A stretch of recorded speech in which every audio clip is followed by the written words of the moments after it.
নমস্কাৰ, মই ঋতুস্মিত শৰ্মা আৰু এই মুহূৰ্তৰ হিমন্ত বিশ্ব শৰ্মাই কেইবাটাও বৃহৎ ঘোষণা কৰিছে।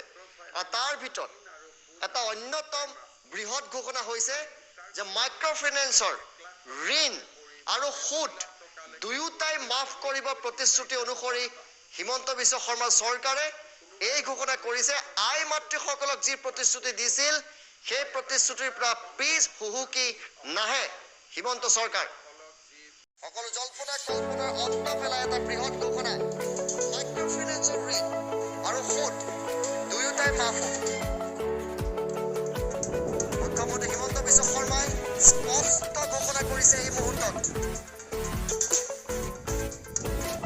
মাতৃসকলক আমি দিয়া আশ্বাস আৰু বিশ্বাসৰ পৰা পিছ হুহুকি আমি নাযাওঁ। ঋণ সুদ দুয়োটাই মাফ হ'ব।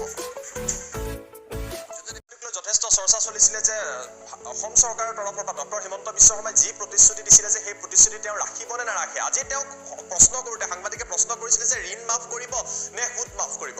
তাৰ উত্তৰত মুখ্যমন্ত্ৰীগৰাকীয়ে এটা কথা ক'লে যে ঋণ আৰু সুদ দুয়োটাই মাফ হ'ব। অৱশ্যে কোৱাণ্টাম অৰ্থাৎ ইয়াৰ এমাউণ্টটো কিমান হ'ব, অৰ্থাৎ কিমান পৰ্যায়লৈকে মাফ কৰি দিয়া হ'ব, এই সিদ্ধান্তটো এখন কমিটি গঠন কৰি দিয়া হৈছে অসম চৰকাৰৰ তৰফৰ পৰা অশোক সিংহালৰ নেতৃত্বত। সেই কমিটিয়ে প্ৰতিবেদন দিব, তাৰ পাছত সিদ্ধান্ত গ্ৰহণ কৰিব। যিটো লৈ আহিম। কিন্তু প্ৰথমটো বৃহৎ ঘোষণাৰ কথা কৈছোঁ যে মাইক্ৰ' ফাইনেন্সৰ ঋণ মহিলাসকলে চিন্তা কৰিব নালাগে। হিমন্ত বিশ্ব শৰ্মাই কৈছে আমি মাতৃসকলক যি বিশ্বাস আৰু আস্থা দিছোঁ তাৰ পৰা পিছ হুকি নাহোঁ। মাইক্ৰ' ফাইনেন্সৰ ঋণ, মাইক্ৰ' ফাইনেন্সৰ সুদ দুয়োটাই মাফ হ'ব, যিদৰে নিৰ্বাচনৰ সময়ত প্ৰতিশ্ৰুতি দিয়া হৈছিল। শুনক মন্তব্য।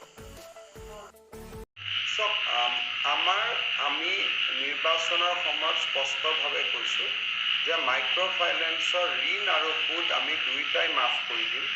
খালি তাৰ কোৱাণ্টাম যে 1 লাখ টকালৈকে কৰিম নে 2 লাখ টকালৈকে কৰিম, that committee will decide the quantum. কিন্তু কোনোবা এখন বাতৰি কাকতত ওলাইছে যে অকল সুদ মাফ কৰিব। মই এটাই কথা ক'ম যে আমি অসমৰ মাতৃসকলক যি বিশ্বাস আৰু আস্থা দিছোঁ তাৰ পৰা আমি পিছ হুহুকি নাহোঁ।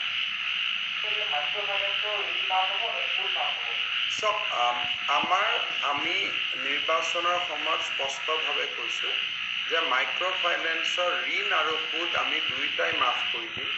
খালি তাৰ কোৱাণ্টাম যে 1 লাখ টকালৈকে কৰিম নে 2 লাখ টকালৈকে কৰিম, that committee will decide the quantum. কিন্তু কোনোবা এখন বাতৰি কাকতত ওলাইছে যে অকল সুদ মাফ কৰিব। মই এটাই কথা ক'ম যে আমি অসমৰ মাতৃসকলক যি বিশ্বাস আৰু আস্থা দিছোঁ তাৰ পৰা আমি পিছ